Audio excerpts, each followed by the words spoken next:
The assassination and the illusion of decisive victory.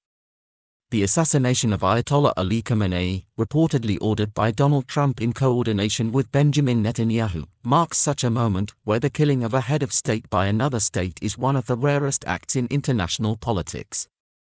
Described as Operation Epic Fury, this military adventure represents a dramatic escalation in the long and fraught contest between the United States, Israel, and the Islamic Republic of Iran.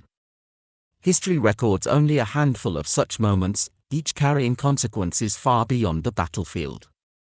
At the operational level, the strike appears devastatingly effective. Yet history warns that the decapitation of regimes rarely yields the political results its architects imagine. From the Roman execution of rebellious kings to the assassination of revolutionary leaders, the removal of a single figure seldom dissolves the structure of power beneath him.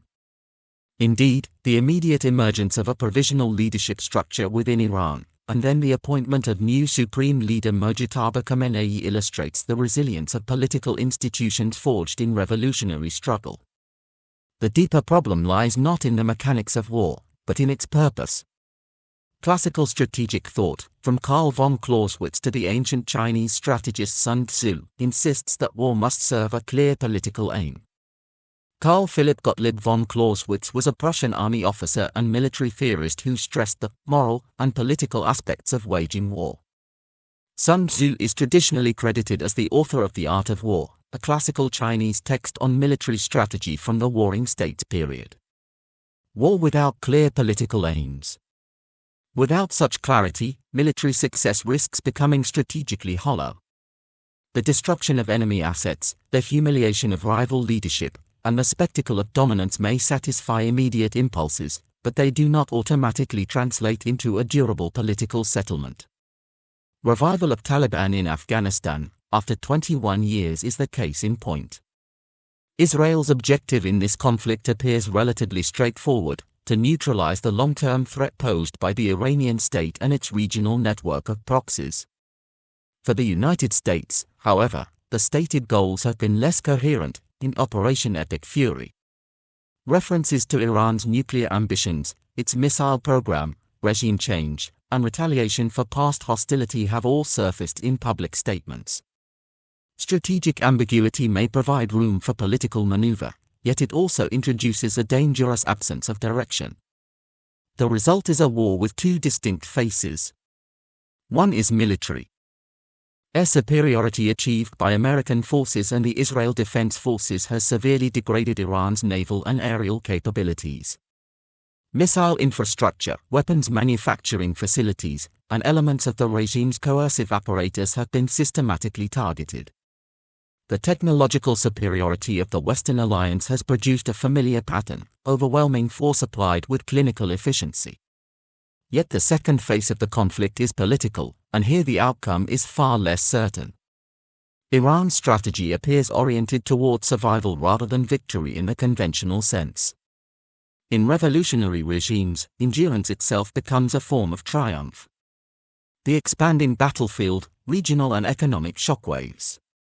By escalating the conflict horizontally, striking across multiple theaters and targeting energy infrastructure, Tehran has sought to transform a bilateral confrontation into a regional crisis. The consequences are already visible. The conflict threatens to draw in neighboring states and major powers alike. UAE, Saudi Arabia, Jordan, Bahrain, Qatar, Oman, Kuwait, Cyprus, UK, Israel, USA, France, and Iraq are on the line of fire from Iran. Tensions in Lebanon have intensified as Israel confronts Hezbollah, while European powers such as France and United Kingdom have moved to defend military installations across the region.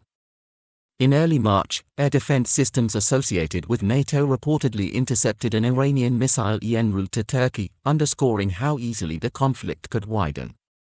Economic reverberations have followed swiftly.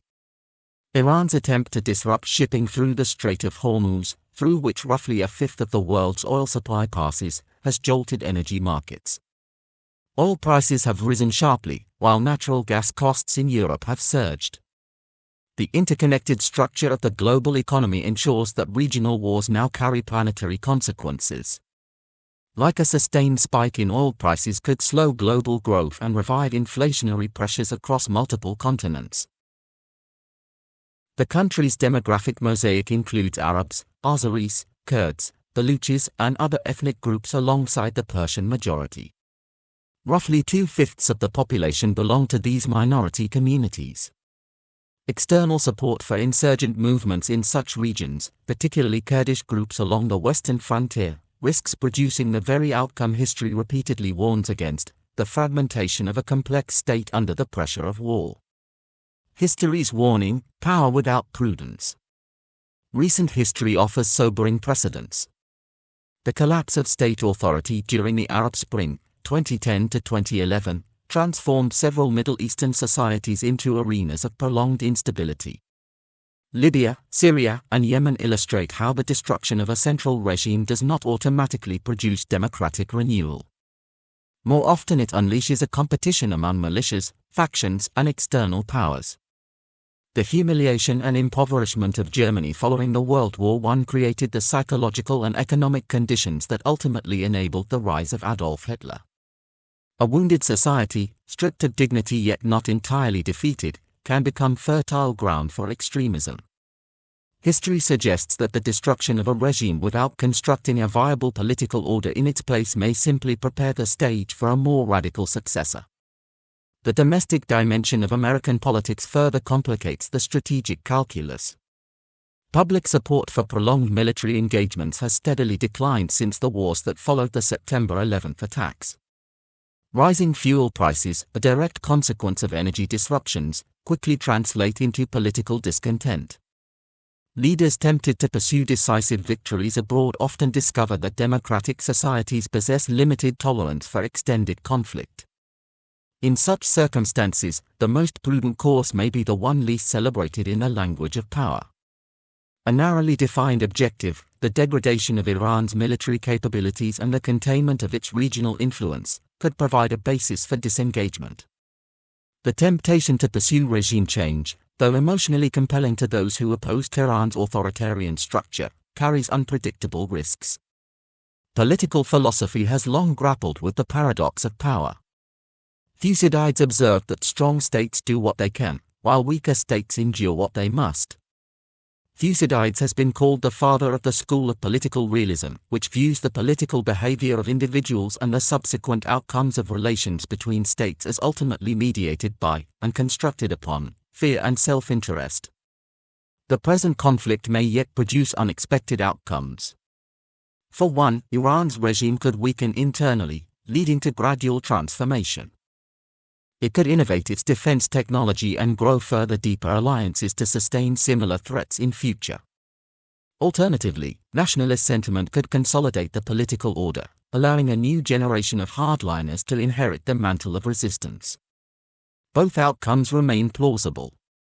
What history teaches, however, is a quieter lesson. Durable peace rarely emerges from the destruction of adversaries alone. It arises from the difficult craft of political settlement, where power, restraint, and foresight intersect. Never-ending Northern Ireland troubles ended with hard and meticulous negotiated Good Friday Agreement, has lots of learning hidden from modern strategists to explore. Strategy requires the capacity to imagine the world that follows victory. Without that vision, even the most spectacular battlefield success may dissolve into strategic confusion. The ancient Greeks used a word that remains instructive today, phronesis, practical wisdom. It denotes not merely intelligence but the disciplined ability to foresee consequences and act with proportion.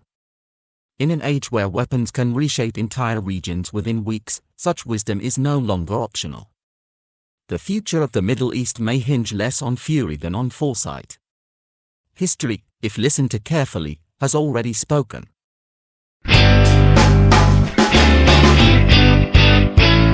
So, that was yet another Expert X presentation. Please subscribe us for more in-depth analysis. Thank you.